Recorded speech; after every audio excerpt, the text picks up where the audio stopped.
سال دی بچی ښه انشاءالله جوړې صحتونه دې ښه دي شی کوئ په دې لارو کې کباړ جمعوو کباړ جمعوئ بیا کباړ څه کوې کور ته ډوډۍ شیان وړو کور کې پلار مې نشته مړ شوی ده یتیمان یې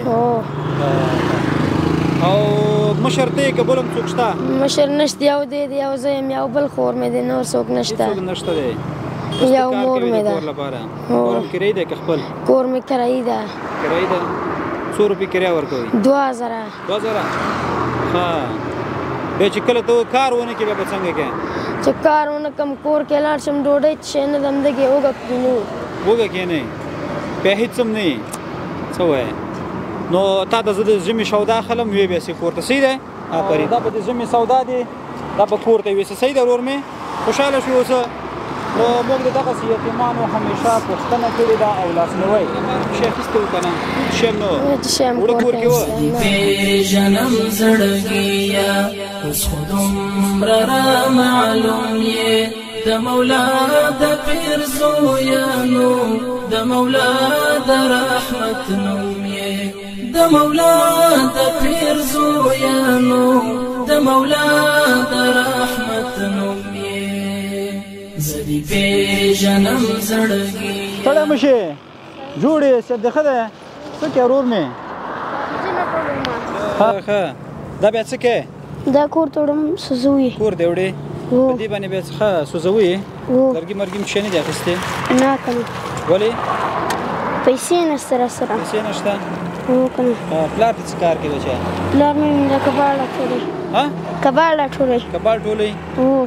ورځې څو روپۍ پیدا کوې زه مې او 50 شپېته پلار مې یم څو 50 شپېته زه کم 50 شپېته مې پلار کې هلته نیمه نوړه واخلو نیمه نوړه واخلئ هو بیا په نیمه وړو باندې ګزاره کېږي یو څلور ورځې م کېږي بیا نه چای نه بورای نه کتغې نه ښه نه باد هېڅ شی هم نه نه نه غوړي هېڅ شی نه وي مونږ خو درته الله راوستو که نه ما کور ته سودا وړله تا ته بیا درکړم صحیح دی صحیح ده چې سودا درکړم خوشحالېږې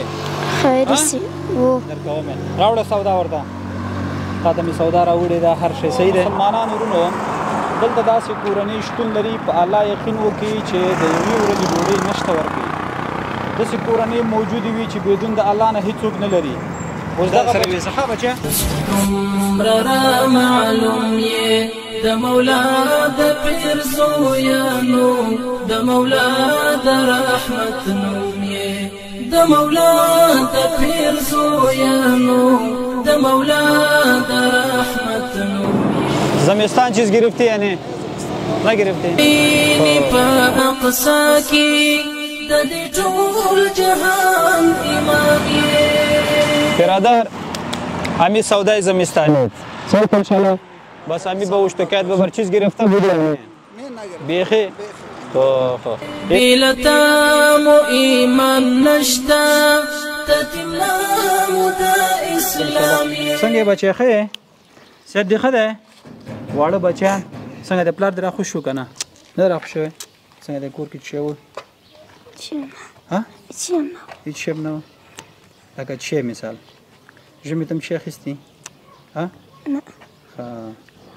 اوړه غوړي بوره چیا شته نه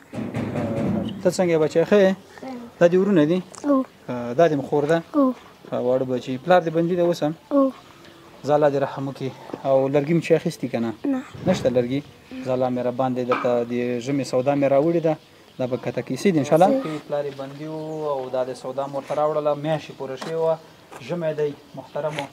راځي د دغسې مسکینانو چې په کور کې څه نه لري بې سرپرسته وي نو د دو سره کومک وکړي تر څو هغه ژمی د دو صحیح تېر شي واقعا د دلته هوا ډېره یخه شوې ده ته مو سودا وسپارله دا د خور کې دی سودا صحیح ده بچی خدای په امان موږ لاړو چولې در اخیستي نور څنګه دی ژوند زندګي وروره څنګه دی ژوند ښه دی انشاءالله ژمي دی چې سودا اخیستي که نه هېڅ شی دې نه اخیستې دروغ ویل پکار نه دی ښه زه روان وم ولا کور ته مې سودا بار کړې وه کور ته مې سودا روانه کړې وه همې ته ولیدې ماشاءالله ځوانه مې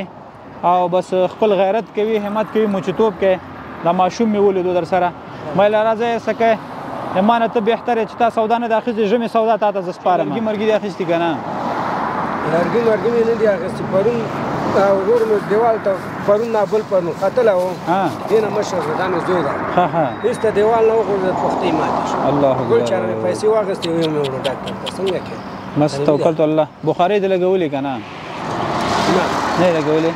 بس وروره موږ تا ته الله راوستلو ما کور ته وړله تا ته مې وسپارله یو غېږه ما ته راکړه ورور مې خدای په امان خدای په امان ټول جهان عیان یې داسې نه وایي چې کوم یې د مولا د خبر شوی یا کومه زیاته خبره نه ګوره شوی د الله په بندګانو باندې همیشه امتحانات راځي هغه بنده چې الله ته ډېر خوښ شي هغه باندې فقر راولي زموږ رسول الله مبارک د دنیا اولین غریب ترین انسان و یعنی که موږ تاسو څومره غریب شو خو تر اوسه پورې مخېټې پسې تیږه نه ده تړلې که نه ولې رسول الله مبارک د لوږې د غریبۍ د فقر له وجې ځان پسې درې تیږې تړلې یعنی هغه په دنیا کې فقیر ترین شخص و غریب شخص و صحیح دی موږ ته فخر دی یعنی غریبي فخر دی فخر ته مونږ دلته اوس په موږ باندې هم امتحان دی چې آیا موږ د خپل مسلمان لاسنیوی کوو که نه کوو آیا هغه خانان مالداره چې د خپل مسلمان ورور د خور لاسنیوی کوي که نه ځکه دا احسان نه دی دا ستا حق دی په موږ باندې چې موږ درته هر څه راوړو ته زموږ ورور یې ځکه مسلمان د یو وجود غړي دي نو دا کتاب باندې مشکل وي په ما مشکل دی کتاب باندې دلته تکلیف کې دا په ما تکلیف دی زه دفتر نه راوځم کور نه راوځم به دلته راځم دا دې په خاطر باندې زما په ورور باندې مشکل دی زما په مسلمان مشکل دی زه تا ته ځان رسوم صحیح دی که نه نو دا یو بل باندې حق لرو همدارنګه ټول افغانان باید یو بل ملاتړ وکړي د مولا د رحمت نوم یې زه دې پېژنم زړګیه ماشاءالله دا یتیمان دي چې هر څوک دي یتیمان یې زموږ د زړه سرونه دي او دا په موږ تاسو پوره حق لري ان شاء الله د دوه لاسنیوی به کوو معلوم یې د مولا د پیر زوی دغه ماشومان یتیمان دي او د میاشتې سودا یې نه وه ژمی هم دی نو دوی پوښتنې ته زه همیشه راځم نو ماشاءالله ټول نه قاریان جوړ شوي دي څوک په دویمه اول او دریمه سپاره کې دي نو بس دا د افتخار ځای دی موږ ته نو تاسو تکړه شي درسونه وایي صحیح دی انشاءالله سودا به موږ راوړو تاسو درس وایي ښه شاباس یې ماشاءالله څومره ښه ښکاري نو راځي داسې یتیمان واقع دی په افغانستان کې ډېر زیات زیانو کې دي او پلار یې په تیر دولت کې و نو دغه واړه ماشومان ته نه پاتې دي نو د دو د کار بل څوک نشته دی بس صرف که چا څه راوړله که نه بس ناسي نو خورکۍ دغه ستاسو امانت درته رامې وړلو نو بس خیر اوسي الله هم ژوندي لره نو دغه ستاسو حق و درته رامې وړلو دا پر موږ باندې حق لري تاسو نو بس په دغه ماشومان چې دا درس وایي دا ډېر ښکلی کار کوي ښه ماشاءالله ښه نو تاسو تکړه شي درس وایي زه ژمې لباس درته بیا راوړم ښه کورتېګان درته راوړم انشاءالله صحیح دی شاباس یې درپسې خړین کړم که دا سر مې درته مات شي بیا به هم انصاف ونه شي بیا به هم له ما سواد شي ته او ستا کاروان په ټولو تورتمو بدرون نجوم یې د مولا د پیر زویانو د مولا د رحمت نوم یې د مولا د پیر زویانو د مولا د